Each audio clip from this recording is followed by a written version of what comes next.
Viviendas inundadas y pérdidas en cultivos ha provocado el desborde del río Coyolate, que ha afectado a por lo menos 9 comunidades de Nueva Concepción, Escuintla.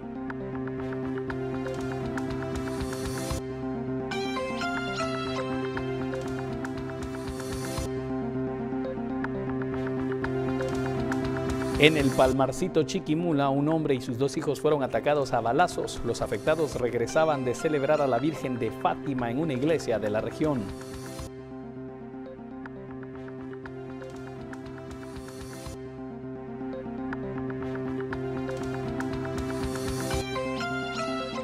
Queman cohetillos frente al Ayuntamiento de Antigua Guatemala al enterarse que la alcaldesa Susana Asensio no fue inscrita para buscar la reelección por carecer de finiquito.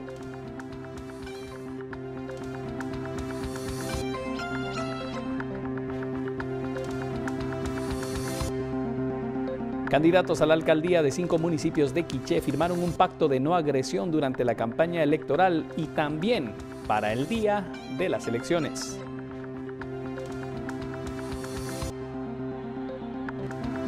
En noticias internacionales, policía alemana investiga la pista de una secta buscando encontrar explicación a la muerte de 5 personas, varias de ellas por saetas de ballesta.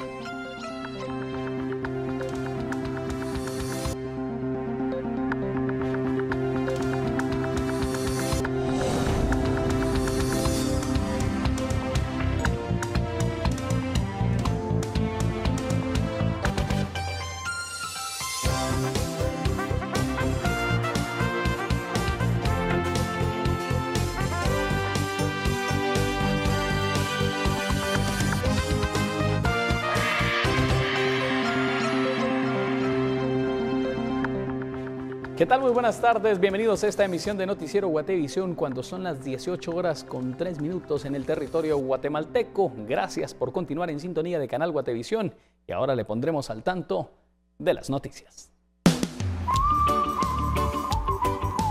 Siéntete bien en Farmacias Cruz Verde. Buen servicio no cuesta más. Uno de los temas a tratar en esta emisión son las lluvias y lo que han provocado viviendas inundadas y pérdidas en cultivos. Están sufriendo los vecinos cercanos al río Coyolate. Se han visto afectados por lo menos en 9 comunidades de Nueva Concepción, Escuintla.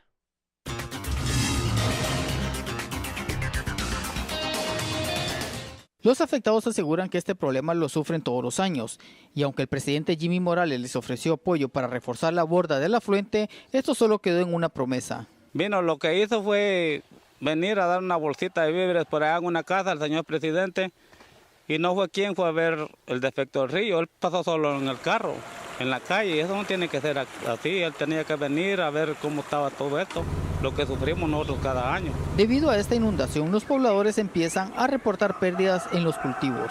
Las siembras también, el plátano se ha estado cayendo, como está cargada la platanera, tiene racimo y con el pesor se va al suelo.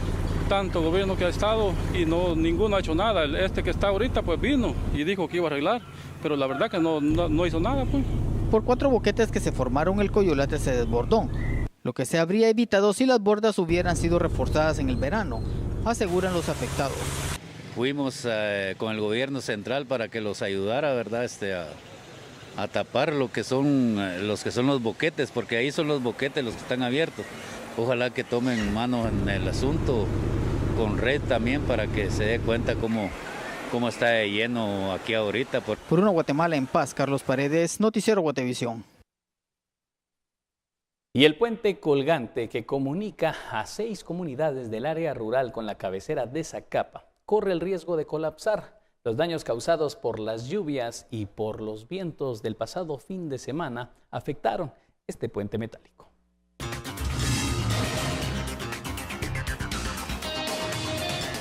Los pobladores notaron los daños en el puente este lunes por la mañana, cuando muchos se dirigían a laborar. El fuerte viento hizo que varios cables que sostienen la estructura se reventaran y generaran el riesgo. Vecinos de San Pablo Zacapa, comunidad afectada por la tormenta, aseguran que debieron usar canoas para cruzar el río Motagua debido al riesgo que implicaría utilizar el puente. El gobernador y dijo de que él iba a ver qué se hacía y que de aquí a la 1 o 2 me decía que qué era lo que podía ayudar, porque dijo que iba a traer un cuerpo de ingenieros, digo, para que ellos miraran cómo estaba la razón, y si al venir ellos, pues ellos se hacen el cargo de arreglarlo, va, pues mucho que mejor, pero siempre vamos a necesitar ayuda porque como tanta tabla, hay unas tablas que nos perdieron allá, tenemos que buscar, ¿verdad?, la forma como conseguimos esas tablas, ¿no? Autoridades comunitarias informaron que son 6 las aldeas que han quedado parcialmente incomunicadas debido al daño en el puente, el cual mide 160 metros de largo y 5 de altura. Autoridades de la Conred y Gobernación Departamental aseguraron que verifican la situación del puente y coordinan acciones para restaurarlo y habilitar una vía de comunicación con las comunidades afectadas. Coordinamos con el señor alcalde comunitario y algunos vecinos de la comunidad, ver cómo hacemos para que el puente sea restaurado nuevamente. Posteriormente platiqué con la señora alcaldesa. Ella también está interesada en apoyar para que ese puente se construya nuevamente, y paralelamente con la brigada militar. Entonces actualmente estoy esperando una respuesta. Por el momento, los vecinos de San Pablo continúan usando el servicio de canoas, que tiene un costo de 2 quetzales, fondos destinados a la Iglesia Católica de la comunidad. Por una Guatemala en Paz, para Noticiero Guatevisión, reportó desde Zacapa, Mario Morales.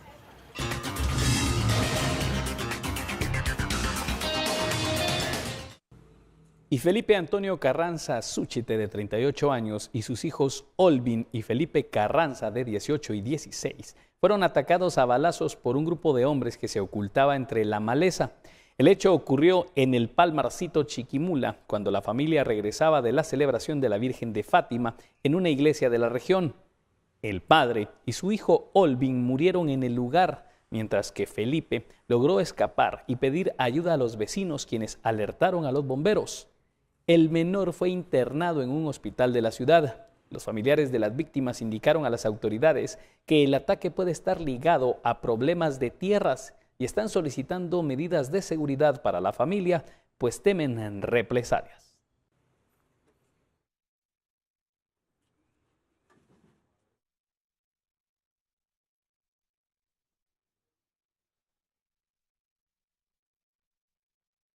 (18:08). Antes de ir a la pausa comercial, queremos mostrarle cómo está la situación del tránsito vehicular. En algunos sectores de la ciudad capital se ha hecho presente la lluvia. Reiteramos, 18:00, ahora con 9 minutos, el tránsito en ruta hacia El Salvador. A esta hora fluye con lentitud, pero aún se pueden observar esos espacios para que el tránsito vehicular en el ascenso hacia carretera a El Salvador aún circule. Se recomienda precaución, hay presencia de neblina en el lugar y ya. Los pilotos pueden encender las luces, esto con la finalidad de hacerse visibles ante esta bruma que se vive en este sector. Reiteramos, en algunos sectores de la ciudad capital y del país ya hay presencia de lluvia a esta hora. Lo que se recomienda es precaución para quienes tienen familiares o amigos que a esta hora circulen en las distintas rutas de la ciudad capital. 18:09, pausa comercial y regresamos en breve, como siempre, con más noticias.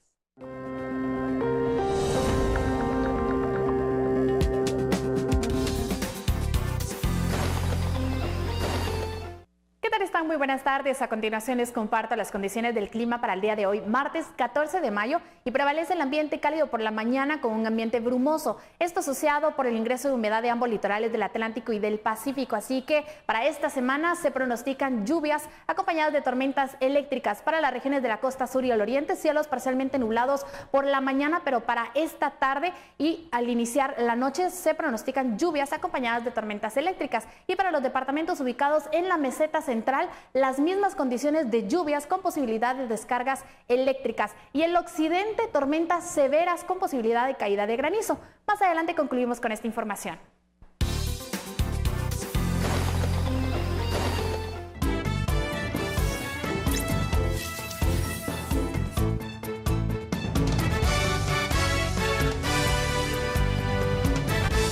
(18:13). Este miércoles los magistrados de la Corte de Constitucionalidad podrían definir el futuro de Telma Aldana como candidata a la presidencia. Por ello, hoy, simpatizantes de la agrupación política realizaron una manifestación pacífica para pedir su inscripción. Con pancartas, banderas y bubucelas, simpatizantes y varios candidatos a diputados del partido Movimiento Semilla se plantaron frente a la Corte de Constitucionalidad para pedir a los magistrados que permitan la inscripción de la exfiscal general del Ministerio Público, Telma Aldana, como candidata a presidenta. Nosotros hemos puesto en evidencia que no existen argumentos legales suficientes para bloquear la inscripción de nuestra candidata, de Telma Aldana, y este tipo de manifestaciones lo que hacen es más bien refrendar un sistema de justicia que está deteriorado y que la Corte de Constitucionalidad tiene la obligación de rescatar, fallando a favor de la justicia, inscribiendo a nuestra candidata. Y lo que le pedimos a la Corte de Constitucionalidad es simplemente fallar apegados a la ley. Sabemos que las presiones que están enfrentando son fuertes, son las expresiones de un Estado capturado por grupos criminales asociados a la corrupción. Sin embargo, también hay la mayoría de ciudadanos guatemaltecos estamos esperando una resolución favorable. Los integrantes de la agrupación política señalaron que las acciones para dejar fuera de la contienda electoral a Aldana es por una venganza por su trabajo realizado al frente del Ministerio Público. Todos los intentos por invalidar su finiquito, la orden de captura, ha sido básicamente a partir de denuncias espurias, de casos inventados, en donde se han alineado varias instituciones para hacer, digamos, esta persecución política penal contra Telma Aldana. Hay además, supimos de planes de asesinato en contra de ella. Entonces también hay un asunto de vida o muerte aquí, en donde su integridad física corre peligro. Por eso hablamos de que existe una persecución, es una venganza de los corruptos, precisamente porque ella ha demostrado que está dispuesta a hacer una limpieza y a poner al Estado a funcionar por la población. La apelación fue presentada luego de que la Corte Suprema de Justicia negó una acción de amparo. Telma Aldana ya había sido inscrita como candidata, pero la misma fue revocada por el TSE el pasado 2 de abril, señalando que no cuenta con finiquito. Actualmente la exfiscal tiene orden de captura y se encuentra fuera del país. Por una Guatemala en paz, Andrea Domínguez, y en cámara, Noé Medina. Y un grupo de vecinos quemó cohetillos frente al Ayuntamiento de Antigua Guatemala luego de enterarse de que el registro de ciudadanos no inscribió a la alcaldesa Susana Asensio, esto por falta de finiquito, por lo cual Asensio quedó fuera de la contienda electoral.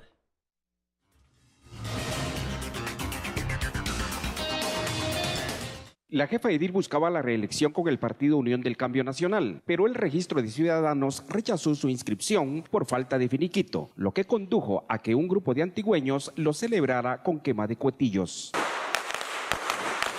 Estamos contentos de la no reelección de la señora Susana Asensio. Creo que fueron 4 años nefastos para esta ciudad de Antigua, pero estamos en contra de la corrupción, estamos en contra de la reelección, en contra del crimen organizado, en contra de los empleados municipales que van a la reelección y estamos en contra del narcotráfico. En una breve declaración, la alcaldesa dijo que no tenía información precisa sobre el caso y que existían otros recursos interpuestos. No hay información precisa que pueda dar. Están todos los recursos interpuestos, entonces falta que ver. Pero yo como no soy abogado, no va a ser útil mi información. La ley sí es exacta. Según representantes de la sociedad civil, la falta de participación de Asensio en el evento electoral del 16 de junio tampoco incide en el electorado, debido al desgaste político que la funcionaria ha tenido durante su administración. En términos de la dinámica y logística de los electores, yo creo que ningún efecto en vista del desgaste que había tenido ella en toda su gestión. Aparte de ello, el hecho de estar siendo respaldada por un partido cuestionado cuyo principal líder ya está detenido en los Estados Unidos. También el puesto de concejal suplente 2 quedó vacante porque no hubo aspirante. Por una Guatemala en paz, reportó para Noticiero Guatevisión, Julio Sicán. Y en la esperanza Quetzaltenango se llevó a cabo un cabildo abierto por medio del cual los vecinos, representados por la Comisión Ciudadana de Transparencia y Probidad, exigieron al Consejo discutir temas como el agua entubada y el alumbrado público.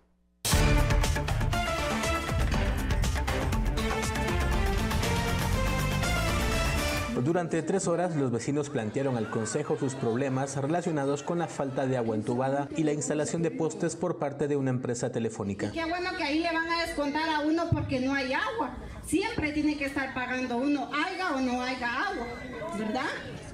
Entonces eso le pedimos de favor, ¿verdad? La empresa ya no debía colocar postes por 6 caminos, exactamente una cuadra para acá, donde está la iglesia, una iglesia allí, estaban sembrando un poste y yo llamé a la municipalidad. Me dijeron que si yo quería información que me apersonara. Durante la discusión de los temas, por momentos los ánimos se caldearon. Ellos van a resolver en base a la petición que nosotros les planteamos. Yo sí les pido su comprensión en eso. Yo sí les pido su comprensión, no es de que no tardamos. Todos, por favor. Pero ya que se están tardando, también incluye siempre la jueza de asuntos municipales. Después del debate, el Consejo accedió a la petición de los vecinos, incluida la destitución de la jueza de asuntos municipales. Notificar a la empresa Hydra Telecom S.A. retire inmediatamente todos los postes que fueron sembrados, cableados, etcétera, en las banquetas o aceras y en propiedad privada. Prohibir la venta de servicios de agua potable a las colonias residenciales, colonias y a personas que están fuera del límite del municipio electoral. 7. Con relación a la renuncia de la jueza, se realizarán los procesos administrativos respectivos. Por una Guatemala en paz, desde Quetzaltenango, Maynor Toc, Noticiero Guatevisión. Y 3.000 observadores de la Universidad de San Carlos de Guatemala formarán parte del grupo de voluntarios que participarán en el proceso electoral en Huehuetenango.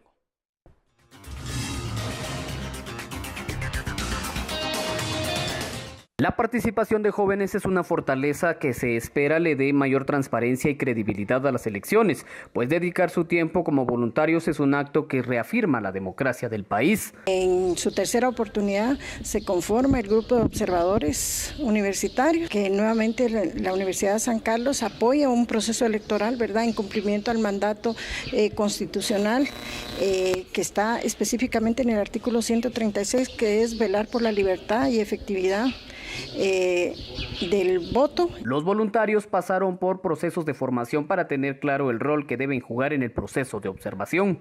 Importante, y nuevamente estamos reconociendo el trabajo que hace la Universidad de San Carlos, como también los diferentes entes, pero sobre todo en este momento porque, como lo he mencionado, ¿verdad?, son más de 3.000 estudiantes que se han sumado a este compromiso que asumimos todos los guatemaltecos y guatemaltecas por velar la transparencia del proceso.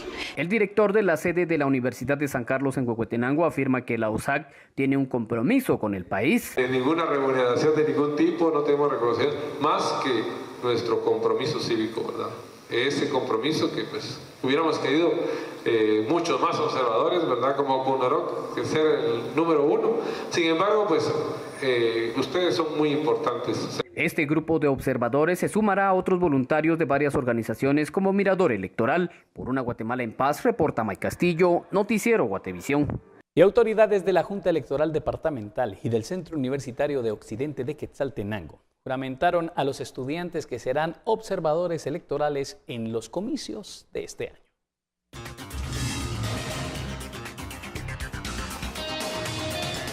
Los universitarios manifestaron que ejercer su participación ciudadana y cooperar para la transparencia en las elecciones generales son dos aspectos que los motivan a colaborar. Velar básicamente por muchas cosas que se hagan bien en las elecciones. También es importante como deber cívico. Creo que nosotros como estudiantes debemos de dar ese ejemplo, de participar en todo. Nos debemos al pueblo y una forma de reflejar este agradecimiento es participar como voluntario en un proceso netamente democrático de nuestro país. Hemos visto y siempre hemos pedido transparencia sobre todo, pero para tener transparencia tenemos que ser partícipes de ello. Las funciones de los jóvenes radicarán en ser testigos del desarrollo de las elecciones. Ellos se van a dar cuenta del desarrollo, de cómo se va a llevar a cabo la elección. En cuanto a Coatepeque, la Junta Electoral Departamental informó que los centros de votación en las comunidades con conflictos por la energía eléctrica fueron trasladados a la cabecera municipal. Pero las 4 comunidades estas de Coatepeque ya no van a haber elecciones en ese lugar. Desde Quetzaltenango, por una Guatemala en paz, María Longo, Noticiero Guatevisión. Y la Asociación Latinoamericana de Poligrafistas denuncia y repudia el mal uso que los candidatos le dan al examen de polígrafo y señalan que además están mintiendo al responder preguntas de si tienen intenciones de robar. ya que una prueba de polígrafo no puede adivinar el futuro en torno a si un candidato va a robar o no una vez esté en el cargo. Esto haciendo referencia al uso que el presidenciable de fuerza le dio a este examen, donde además la Asociación Latinoamericana de Poligrafistas indicó que desde allí consideran que le están mintiendo al votante debido a que la prueba está mal realizada desde el procedimiento, el cual como mínimo debe durar 90 minutos y debe ser únicamente entre el poligrafista y la persona que se somete a la prueba, no con más personas, pues desde allí los resultados ya están contaminados y se pone en duda la veracidad. Durante un examen de polígrafo, durante la entrevista, se dan procesos de cognición, memoria, ¿verdad? Se dan procesos de emociones que pueden influir en el resultado del examen. Ahora, también cuando nosotros hacemos un examen que se sale de esos parámetros y no utilizamos la técnica adecuada y no utilizamos las preguntas adecuadas, pues podemos tener un resultado que no es confiable. Un ejemplo, usted acaba de mencionar que si una persona tiene una incriminación sobre un hecho concreto, lo ideal sería hacer un examen sobre solamente ese hecho, pero no mezclar dentro de un examen preguntas que no tienen nada que ver con ese hecho. ¿Sí me hago entender? No mezclar diferentes temas, que fue lo que vimos en este examen, donde se le hacen unas preguntas diferentes de diferentes hechos, inclusive preguntas hacia el futuro. No podemos preguntar en poligrafía intención, no podemos predecir en un polígrafo si la persona va a hacer o no va a hacer algo. Eso no está en el soporte científico de la poligrafía. La estructuración de las preguntas relevantes, que son las preguntas que hacen relación al tema que se quiere investigar, son preguntas muy directas, muy concretas, sobre hechos pasados, sobre hechos en que la persona los ha cometido. ¿Por qué? Porque cuando se hace la pregunta va a haber ese proceso de memoria. El cerebro, cuando recibe el estímulo, hace un proceso que se llama evocación. Es decir, que el cerebro va a identificar, en nuestro cerebro, en la memoria, se va a identificar si yo cometí o no cometí el hecho que me están preguntando. Entonces, si yo miento, si yo digo que no, lo que estoy contestando va en contravía de lo que el cerebro, la memoria ha encontrado. Lo que se genera un proceso psicológico que se llama el síndrome de escapar o de enfrentar. Y el Tribunal Supremo Electoral ya fue notificado sobre la resolución de la Corte de Constitucionalidad que rechaza la candidatura presidencial de Suri Ríos. El exbinomio del partido Valor viajó a la Comisión Interamericana de Derechos Humanos en busca de medidas cautelares. El Tribunal Supremo Electoral, Suri Ríos ya no es candidata presidencial debido a que recibió la notificación oficial de la Corte de Constitucionalidad. Con esta sentencia, el binomio del partido Valor ya no podrá participar en las elecciones de junio. Sin embargo, el equipo jurídico de Ríos Sosa busca una salida legal para poder competir por la primera magistratura del país. Su última opción es pedir medidas cautelares ante la Comisión Interamericana de Derechos Humanos. Eligieron a la licenciada Suri Ríos como el binomio, como nuestra presidenciable, y al licenciado Roberto Molina Barreto. Tenemos muy claro que no tienen impedimento. Es una mala interpretación del artículo 186 que lamentablemente 4 magistrados, pues por diversas circunstancias o diversas razones que ignoramos, porque si lo hicieran apegados a derecho, hubieran resuelto a favor. El partido Valor confía en que la CIDH otorgará medidas cautelares a Suri Ríos, por lo que ya hicieron una solicitud por correo y el binomio viajará a Washington para hacer la petición formal. Pues definitivamente sería una orden a la instancia que violó el derecho humano de elegir y ser electa la licenciada Ríos, que en este caso es el Tribunal Supremo Electoral, un tribunal pues que ha hecho un papel que muestra muchas dudas para este proceso electoral. Ha sido un proceso electoral un poco accidentado, y eso debido a al mal manejo que el tribunal ha tenido de este proceso electoral 2016. La Corte de Constitucionalidad resolvió que Suri Ríos tiene impedimento constitucional para ser candidata presidencial por ser hija de un ex jefe de facto, al aplicarle el artículo 186, que es atemporal. Por una Guatemala en paz, Dulce Rivera y Emilio Artiga. Y candidatos a la alcaldía de 5 municipios de Quiché firmaron un pacto de no agresión durante la campaña electoral, pero también para el día de las elecciones.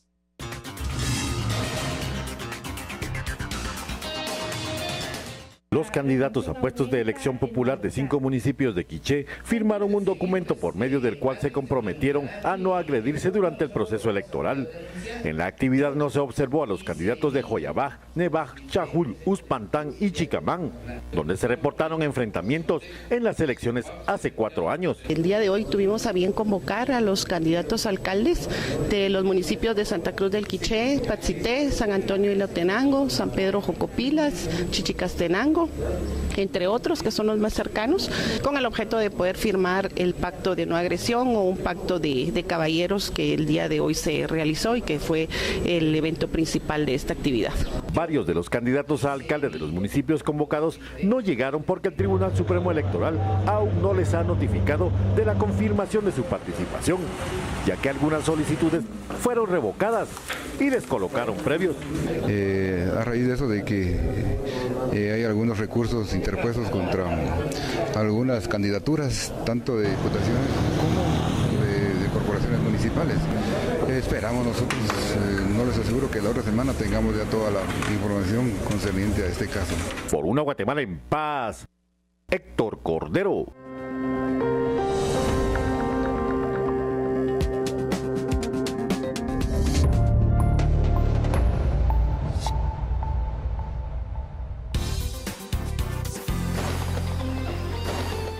Continuamos con más información referente al clima y en la franja transversal del norte se pronostican lluvias en el Caribe, en las Verapaces, en el departamento del occidente tormentas severas con posible caída de granizo y para el norte el departamento de Petén nubosidad dispersa, cielos parcialmente nublados, al igual las mismas condiciones para el día de mañana. El pronóstico del clima para los próximos 3 días en la ciudad capital y esperamos tener el día miércoles y el jueves cielos parcialmente nublados y para el viernes finalizando la semana tormentas con descargas eléctricas y las temperaturas máximas oscilando entre los 26 a los 27 grados centígrados. Y le comento que el día de hoy el sol salió a las 5:34 de la mañana y se ocultó a las 6:22 de la tarde. Hasta aquí concluimos con información, pero sigan en sintonía de Noticiero Guatevisión.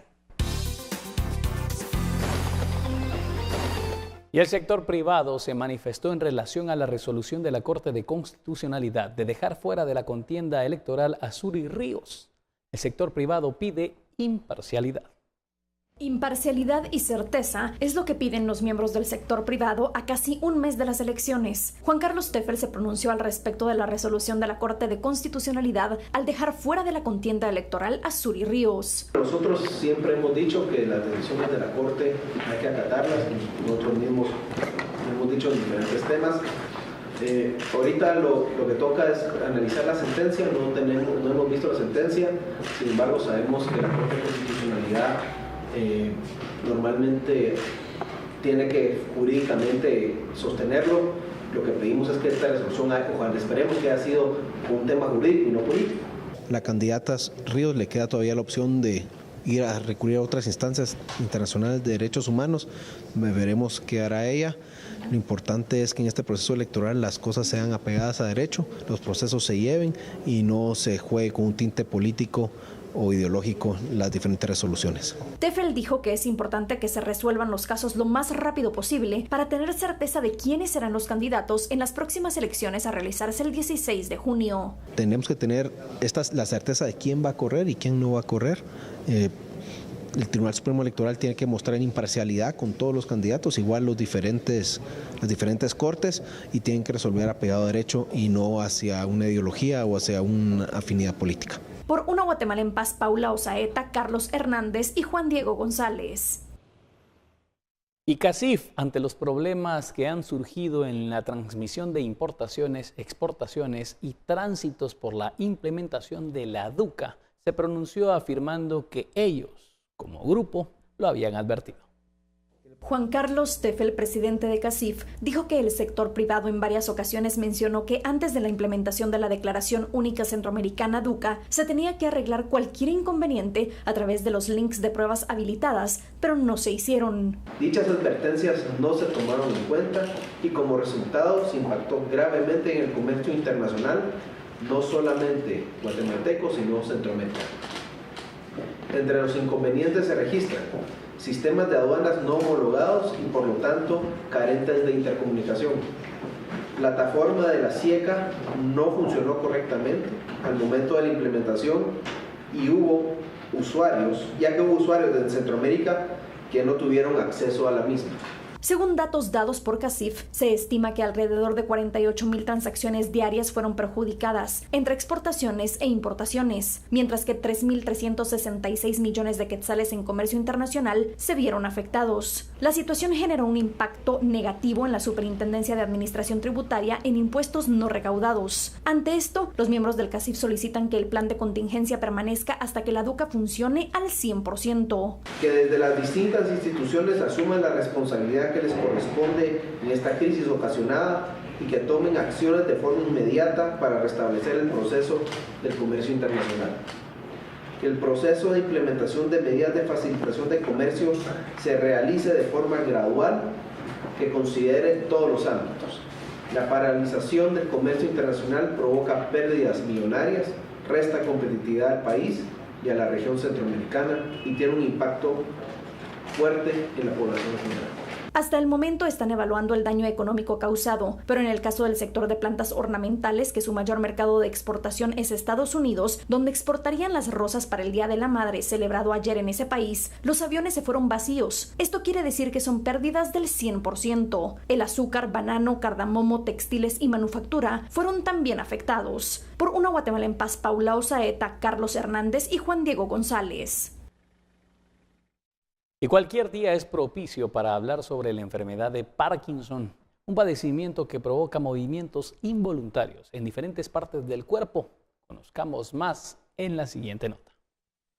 La enfermedad de Parkinson es un padecimiento neurodegenerativo que afecta el sistema nervioso. La enfermedad no tiene cura y se presenta en varias fases o estadios. Podríamos decir que dentro de los estadios con que cuenta la enfermedad está el estadio 1, donde el paciente comienza con un temblor leve. El doctor Monge explica que en el estadio 2 aparece temblor en las manos y en las piernas. En el estadio 3 se presenta todo lo anterior, más problemas en el control del habla y otros síntomas. Las causas básicas del Parkinson van a ser neurodegenerativas. Por lo general hay factores que hoy llamamos criptogenéticos o factores herenciales. La herencia juega un papel importantísimo en la neurodegeneración de esta enfermedad en los pacientes. En cuanto al tratamiento, el doctor Monge dice que se pueden utilizar medicamentos específicos y activadores neuronales, así como terapia de células madre. Por el momento no tenemos ninguna cura, pero sí un control de la enfermedad. Llevando cualquiera de estos 3 o 4 tratamientos, el paciente puede controlarse. Un buen seguimiento del paciente con Parkinson hará que los estadios progresen más lento. ¿Para qué nos va a servir el que podamos hacer los estadios de progreso de la enfermedad más tardados? Nos va a servir porque en un momento dado el paciente tiene que tener un cerebro estable, un cerebro protegido, a lo cual le llamamos neuroprotección. Con imágenes de Carlos Hernández, para Noticiero Guatevisión, Cristian Dávila.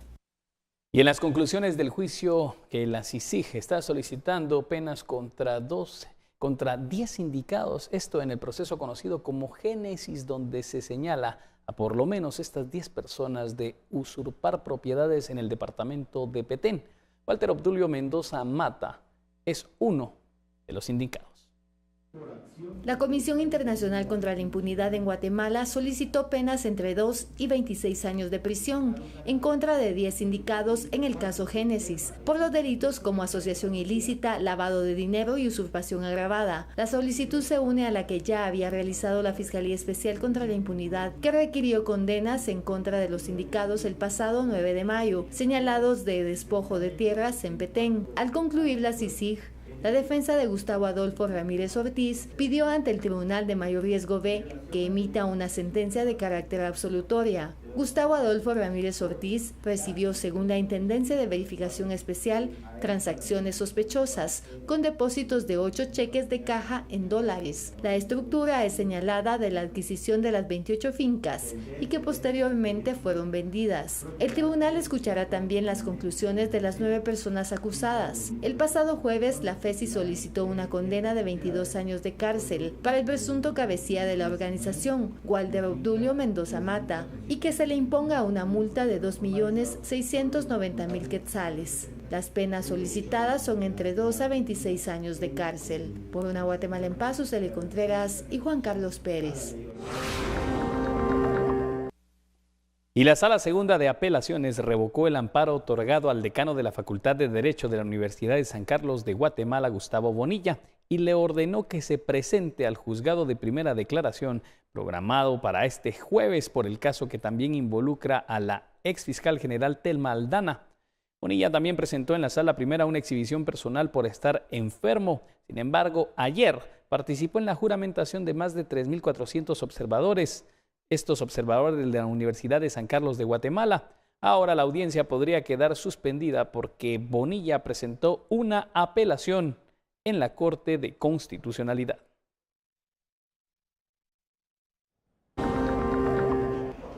Y el Juzgado Sexto de Instancia Penal envió a juicio al ex magistrado de la Corte Suprema de Justicia, Gustavo Mendizábal, tras aceptar medios de prueba presentados por el Ministerio Público que el Tribunal Octavo de Sentencia conocerá en el debate programado para el 12 de julio. El juzgador aceptó las pruebas presentadas en contra de Mendizábal. Estas consisten en 29 pruebas documentales, 3 pruebas materiales, 5 testigos y 3 testigos técnicos. El juzgador rechazó 12 documentos propuestos por la defensa de Mendizábal.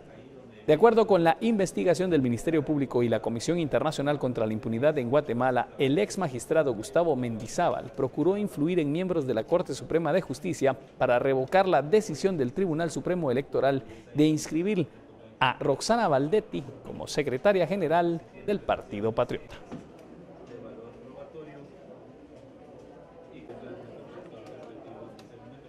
Y siempre en torre de tribunales, representantes de la Comisión Internacional contra la Impunidad en nuestro país y del Ministerio Público solicitaron a la jueza Erika Ifán que envíe a juicio a 5 personas señaladas en el proceso judicial conocido como los Huistas. La jueza Erika Ifán resolverá el próximo 27 de mayo si deben o no enfrentar un debate los 5 implicados en una estructura criminal dedicada al narcotráfico, armas y lavado de dinero. La Fiscalía los acusa por haber presentado documentos falsificados en favor de Juan Bautista Rosoto López para justificar la tenencia de 600.000 quetzales. Según los hechos, el 8 de septiembre de 2013 fue detenido por la Policía Nacional Civil Juan Bautista Rosoto López, alias Juancho, trasladando 600.000 quetzales en efectivo, que estaban bajo un compartimiento de un automóvil. Esta detención generó un proceso en su contra por lavado de dinero, el cual fue cerrado por las acciones ilegales de la estructura criminal, que presentó como prueba falsa de descargo. Junto a Rosoto López se encuentran ligados otros 3 integrantes de la estructura criminal. Por este caso, 2 abogados ya fueron sentenciados a 5 años por un procedimiento abreviado, quienes aceptaron haber cometido los delitos de falsedad ideológica y obstaculización a la acción penal. Por Una Guatemala en Paz, Suseli Contreras y Juan Carlos Pérez. Y Arte en Mayo es una de las propuestas que ahora le presentamos en nuestro segmento de cultura.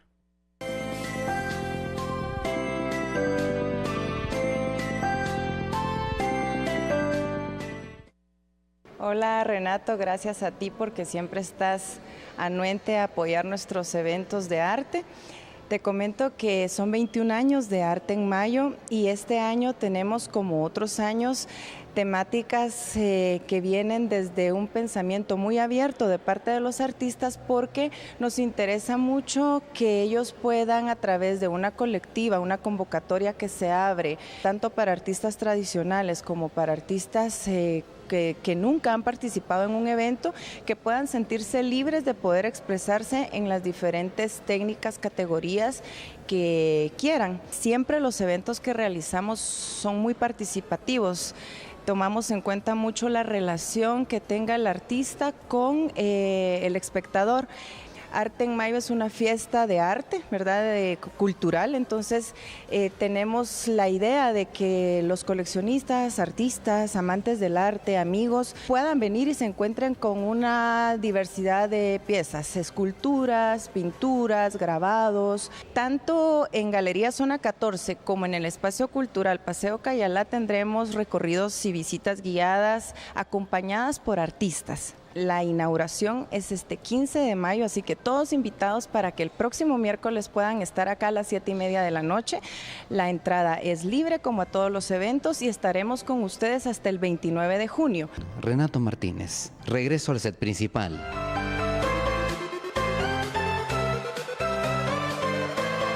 El próximo 25 de mayo dará inicio un proyecto que llenará de colores pastel las fachadas de las casas ubicadas en la Sexta Avenida A de la zona 1 de la capital.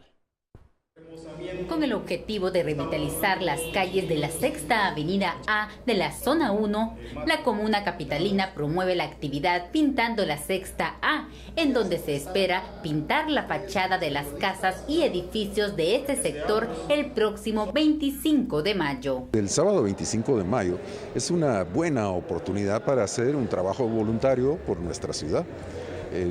Más de 800 personas de todas las edades nos juntaremos en la Sexta Avenida A, entre la 14 y la 21 calle de nuestro centro histórico, para pintar las fachadas y darle de esta forma, en una sola mañana, una nueva apariencia, una nueva vida a una avenida tan emblemática de nuestra ciudad.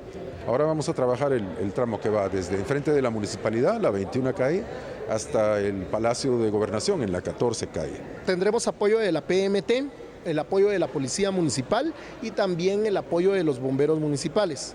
Las personas que quieran participar pueden escribirnos al voluntariado.centrohistórico@gmail.com o pueden llamarnos a los teléfonos 2285-8950 al 52 para poder obtener mayores datos. Otros proyectos también han dado vida al centro histórico. Uno de ellos es Poesía en las calles, pensamiento para liberar nuestras paredes, en donde se plasmó la poesía del escritor guatemalteco Francisco Nájera en las calles del centro histórico. Por una Guatemala en paz, Esli Melgarejo.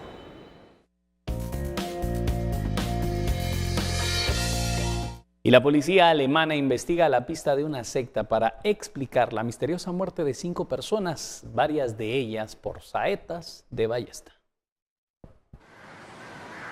La policía alemana investiga la misteriosa muerte de 4 mujeres jóvenes y un hombre por el impacto de saetas de ballesta, y que probablemente se conocieran entre sí y compartían la afición por el mundo medieval y la alquimia. Por ahora parece que todo fue un pacto suicida.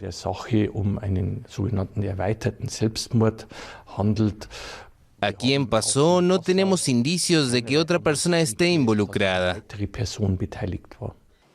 Una de las víctimas era un hombre de 53 años, dueño de una tienda de objetos medievales en Haschenburg, donde vendía puñales y espadas, cascos de armadura e hidromiel, una de las primeras bebidas alcohólicas que se conocen.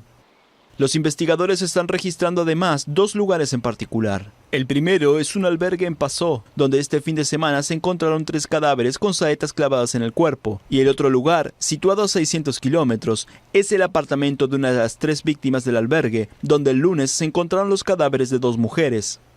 Las autopsias arrojaron que no hubo una disputa violenta entre las víctimas, y los cuerpos fueron encontrados tomados de las manos y con sus respectivos testamentos sobre las camas. Y diputados venezolanos denunciaron que fuerzas de seguridad bloquearon los accesos al Parlamento en Caracas horas antes de una sesión para debatir el procesamiento de legisladores por una fallida sublevación militar contra el presidente Nicolás Maduro. Efectivos de la Guardia Nacional Venezolana, policías y agentes del Servicio de Inteligencia cerraron el martes el acceso al Parlamento de Caracas, único poder en manos de la oposición. Diputados denunciaron el hecho como un intento del gobierno de Nicolás Maduro de evitar la reunión de la Asamblea. Hoy amanecimos nuevamente con otra crisis generada por el gobierno, por el presunto, por la presunción de que existe un aparato explosivo en el Palacio Federal Legislativo. En primer lugar, queremos decirle que esto es para nosotros, desde luego, un acto intimidatorio del régimen para tratar de impedir que la Asamblea Nacional siga haciendo sus funciones. El hecho tiene lugar en medio de la pugna entre el jefe del Parlamento, Juan Guaidó, reconocido como presidente encargado de Venezuela por más de 50 países, y Maduro. El 7 de mayo, la oficialista Asamblea Constituyente, que rige al país con poderes absolutos, despojó a 10 parlamentarios de su inmunidad, luego que el Tribunal Supremo de Justicia los acusara de apoyar el alzamiento de un reducido grupo de militares contra Maduro. Desde entonces fue detenido Edgar Zambrano, vicepresidente del Parlamento. Otros 3 parlamentarios se refugiaron en las residencias de los embajadores de Italia y Argentina, y uno más huyó a Colombia. Y en Argentina, una capilla ardiente fue instalada en la sede del Congreso para velar el cuerpo del diputado oficialista acribillado la semana pasada. El Congreso argentino rindió homenaje el lunes al diputado oficialista Héctor Olivares, que fue acribillado la semana pasada en un ataque que el gobierno consideró al margen de motivaciones políticas. El presidente Mauricio Macri, quien declaró 2 días de duelo, entró a mitad de la jornada a la capilla, montada en el Salón de los Pasos Perdidos. Se preocupaba siempre por los demás, una gran persona, un gran diputado, y la verdad que es una enorme pérdida para todos nosotros. Siempre temprano, siempre trabajando en todas las comisiones, un buen amigo, un buen tipo, así que lo extrañamos y lo vamos a necesitar lamentablemente en el futuro. El legislador falleció el domingo en un sanatorio tras agonizar desde el jueves. Ese día mataron a Miguel Yadón, un funcionario provincial que lo acompañaba caminando por la vereda a unos 300 metros del Parlamento. Los investigadores judiciales han hecho trascender a la prensa que se sospecha de una venganza o una represalia por razones sentimentales o de dinero, y que Olivares quedó en medio del ángulo de disparo que tenía como destino a su acompañante. Tras los honores en el Congreso, los restos del diputado serán llevados a su provincia natal de La Rioja para el funeral.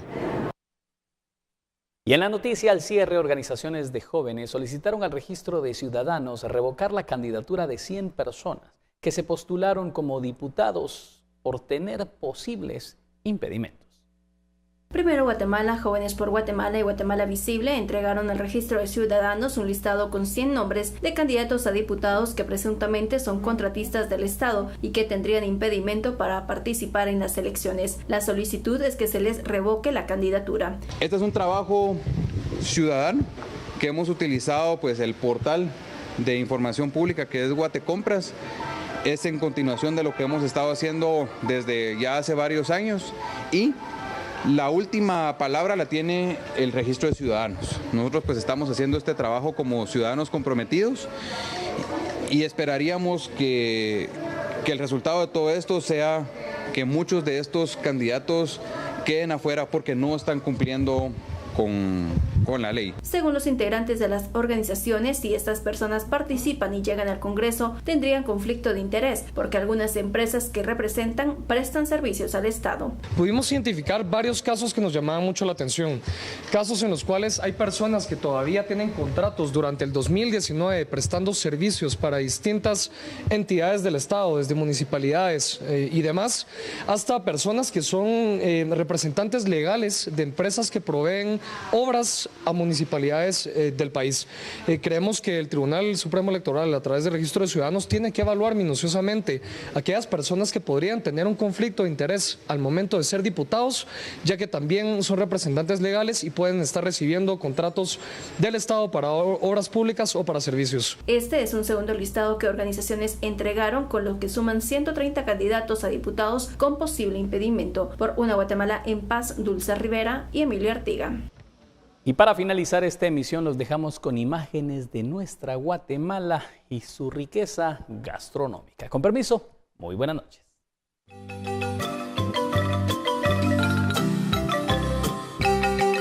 Entonces hablar con doña Rutilia para que nos comente de este delicioso plato. Hasta aquí nos está llegando ese delicioso aroma. Así que doña Rutilia, muchísimas gracias por acompañarnos. Me da muchísimo gusto de verdad que esté con nosotros. Así que coménteme, ¿por qué es tan importante el estofado y qué secreto gastronómico tiene para su sabor? Sé que el secreto es que para las fiestas o cosas especiales se utiliza, como el pepián, todo eso, ¿ah?